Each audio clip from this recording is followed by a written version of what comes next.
I'm convinced that Adam ate the apple in the Garden of Eden. He was the one to start. He didn't listen. He disobeyed. Oh my, they've lost it. They've completely lost it. They've completely lost their minds. What are we talking about here? Can't make this up. You can't make this up. This is ludicrous. Now we're avoiding biblical responsibility. You look like you can't even make. They're avoiding biblical responsibility over here.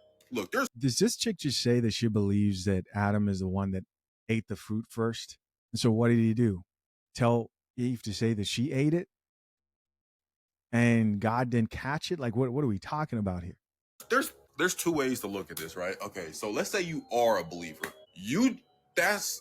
I'm not one casting stones or nothing, but that's a sin. Like you just tried to rewrite the Bible. You just tried to rewrite the Bible. If you're a believer, you just tried to rewrite the Bible, right? And if you're not a believer and you're saying, "Oh, I believe Adam did it," you don't even believe it's real. So now you're avoiding biblical fictional responsibility, which is like a whole nother level of crazy. I'm gonna say that one more time.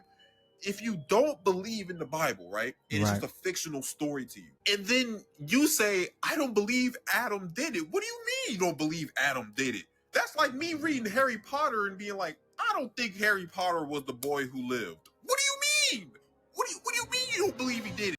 I think what's really interesting about this particular situation and that woman who, by the way, deleted her video, I think because she realized like, oh man, I sound kind of crazy right now, is if you look at the story of Adam and Eve, what's ironic is this woman is doing exactly what both Adam and Eve did do when they got caught. And that can speak to probably human nature, right? Is that you want to look for someone to blame. Eve was asked, hey, why'd you eat that fruit? She said, well, the serpent made me do it. And then Adam was asked, well, why'd you eat that fruit? Well, it's this woman you gave me, you know? And so there begun the strife between men and women to this day. There's no way you look at this statement and it makes any sense whether you believe it, the Bible, or you don't. It's simply ludicrous.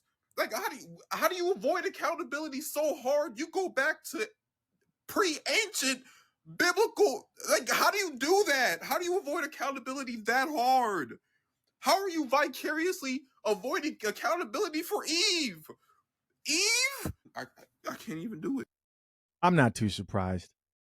I've seen many times on this channel, you guys have seen me report on, women questioning the validity of, and I'm not saying these are people who doubt that the Bible and the stories in there are real. No.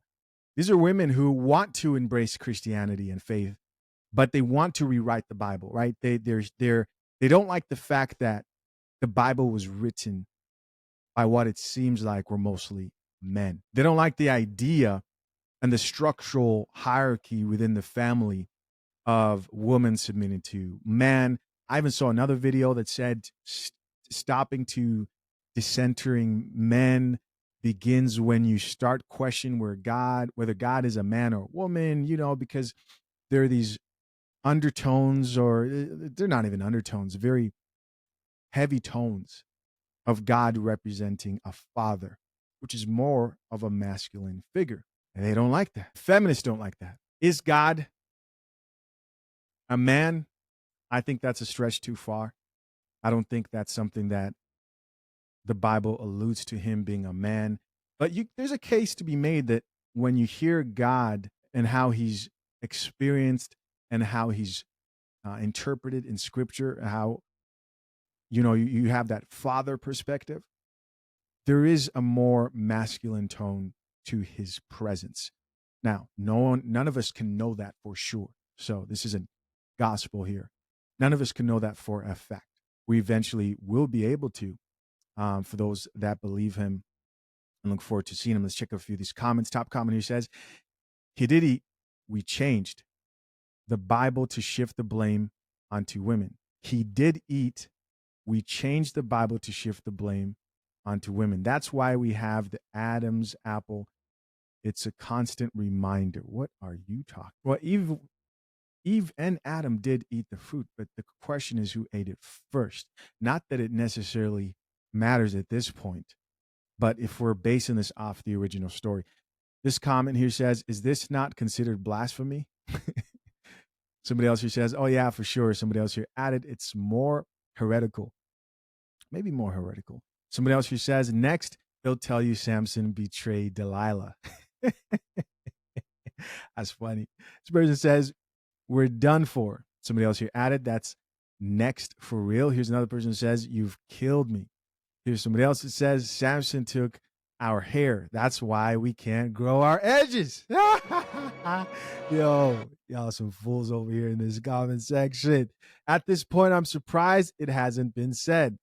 Who knows? Who knows, man? Who knows the wild stuff is going to come out of modern women's mouths? Somebody else here says women and accountability. Somebody else here added, I'm just a girl, Bible version. Somebody else here says grown woman, by the way. Here's somebody else who says women and sense. Somebody else who says, Father God, they down here rewriting the word to avoid accountability. It's crazy. I've never actually seriously even considered that. Oh, this might be actually cool to ask Mrs. Coffee. Oh, listen, I get excited with the AI stuff. You guys know I actually like AI excites me more than it scares me. A lot of people are scared by AI, but it's technology. And I realized very quickly, you guys know I've been fooling around with the AI thing for a while now, right? Like I've tried. I even did like a cloning voice of myself. Some of you guys didn't like that. There were a few of you who actually thought it was cool, but I get at the end of the day, you guys come on here to hear me talk. But I thought for the sake of it, I'll just see how it worked out. Most people just watched the video. They could tell it was AI voice. They could.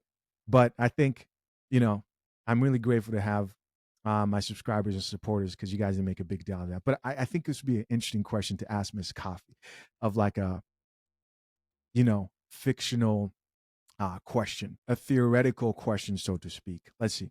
Miss Coffee, quick question for you.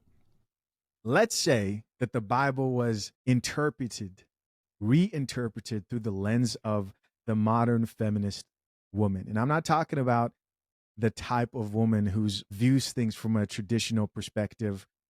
No, I'm talking about feminist, someone who's a very serious believer in modern feminism and what it is today. Give us a take of what that would actually look like. Let's see what it comes up with. Ooh, hun, you know I've been waiting for a question like this. Let me sip this tea and crack my knuckles, because if the Bible were reinterpreted by a modern diehard feminist, you know the ones that Right. say smash the patriarchy before grace at dinner, the whole book would get a makeover like it was about to walk a New York Fashion Week runway in a power suit made of reclaimed birth control packets and shredded gender roles. Here's what that version might look like. Damn. All love, all satire, all jokes. Let's call it the New Empowerment Translation Net Bible. Right. Genesis, in the beginning, they them created the heavens and the earth. No Adam and Eve. Oh no, it's Adon and Evra, two non- Did she just say they them created the heavens and earth? Yo, that is hilarious. No Adam and Eve. Oh, let's call it the New Empowerment Translation Net Bible. Genesis, in the beginning, they them created the heavens and the earth. No Adam and Eve. Hilarious. Oh no, it's Adon and Evra, two non-binary eco-conscious beings with matching pronoun necklaces and compostable fig leaves. The snake? Still problematic. But instead of tempting, it's just trying to educate Evra on the dangers of patriarchal fruit shaming. Don't let anyone tell you what tree to eat from, queen. Knowledge is power. Gaslight gatekeep girl boss. Right. The 10 Commandments get rebranded. Thou shalt not mansplain. Thou shalt not judge a woman's body count or bank account. The phrase women should remain silent in churches is replaced with women should speak, lead, and possibly start a YouTube series with ad revenue enabled. Marriage in Ephesians? Wives submit to your husbands becomes. Partners uplift each other equally in safe spaces, alternating emotional dominance based on moon cycles and whose birth chart says they're thriving. Revelation is no longer the apocalypse. It's the gender reveal party to end all gender reveal parties. And instead of plagues, we get Mercury retrograde, canceled group chats, and 4 horse people of emotional burnout. Whew, you wanted comedy? You got it, hun. Wow. That's pretty crazy. Some of that stuff, I don't know if I should even allow here. But anyways, that was interesting. Let's see what else we have. Here. All right, let's start this off. So we avoiding biblical accountability now? So now we done got to picking and choosing when it comes to the word. This is why I tell y'all, fellas, stop listening to them when they talk about tradition and stuff. No, everything is modern nowadays. When it fits what they want to push or believe, that's what they try to change it to. I beg your pardon. No, I'm just she lost her mind saying that. So you know what? Since we just saying stuff that just don't make sense, right? I'm just gonna start pushing the message of she who finds a husband finds a good thing. If that's what we doing, and I'm cool with it, right. Because I don't feel like we should be living by no old standards anyway. So that's right up my alley. And I always go back to this. It's always gonna be somebody that goes along with the how should I say? I'm gonna say it like this: immature logic that's displayed in the video beforehand, and it just make you look at them like, do better, do better. Just another day on TikTok. Moving on. What else do we have here? Final last topics here.